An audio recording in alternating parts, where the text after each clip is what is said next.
বারবার আলটিমেটামের পরেও উপাচার্য নিয়োগে প্রজ্ঞাপন জারি না হয়ে চট্টগ্রাম বিশ্ববিদ্যালয়ে কমপ্লিট শাটডাউন ঘোষণা করেছেন শিক্ষার্থীরা। বন্ধ সব ধরনের প্রশাসনিক ও একাডেমিক কার্যক্রম। সেখানে আছেন আমাদের সহকর্মী মুজিবুল হক, তিনি সরাসরি সেখান থেকে আমাদের সাথে যুক্ত হচ্ছেন। মুজিব, গতকাল বিকেল থেকে কমপ্লিট শাটডাউন ঘোষণার পর সেই ঘোষণাটি কতটা কার্যকর হচ্ছে আর ক্যাম্পাসের সার্বিক পরিস্থিতি কেমন দেখছেন এখন পর্যন্ত? কার্যত চট্টগ্রাম বিশ্ববিদ্যালয়ে একাডেমিক এবং প্রশাসনিক কার্যক্রম বন্ধ রয়েছে, ফলে পুরো ক্যাম্পাস জুড়ে স্থবিরতা আসলে চলছে। গত 2 মাস ধরেই এই চট্টগ্রাম বিশ্ববিদ্যালয়ে এই ধরনের আসলে স্থিরতা চলছে বা স্থবিরতা যেটি বলি চলছে।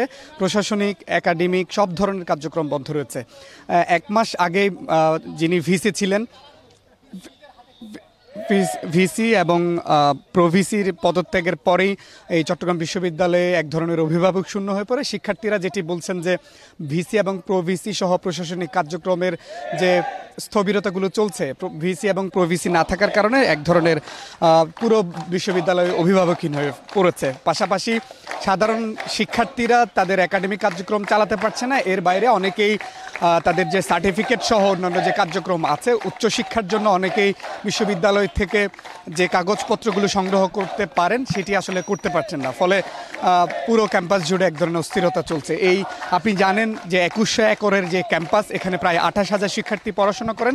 উচ্চশিক্ষার অন্যতম একটি ক্ষেত্র এই চট্টগ্রাম বিশ্ববিদ্যালয়, এটি বন্ধ থাকার ফলে পুরো ক্যাম্পাসে এক ধরনের স্থবিরতা চলছে।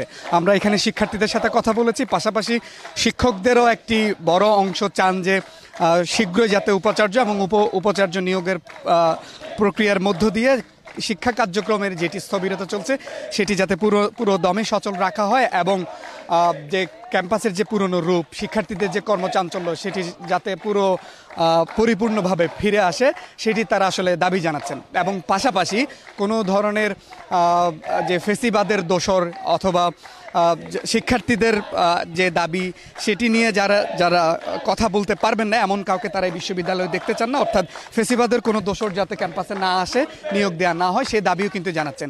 তো সব মিলে তারা এখান থেকে যে দাবি জানাচ্ছেন, শুধুমাত্র ভিসি নিয়োগের প্রজ্ঞাপন জারি হলে পরে ভিসি নিয়োগ হলে তিনি এসে এই যে প্রধান ফটক আছে সেটির গেটের তালা তিনি খুলবেন। এরপরেই শিক্ষার্থীদের যে কমপ্লিট শাটডাউনের কার্যক্রম সেটি তারা বন্ধ করবেন এবং পুরো ক্যাম্পাসে তারা যে একাডেমিক কার্যক্রম সেটিতে তারা সচল করার যে প্রক্রিয়া সেটি তারা শুরু করবেন, সেই দাবি কিন্তু জানাচ্ছে।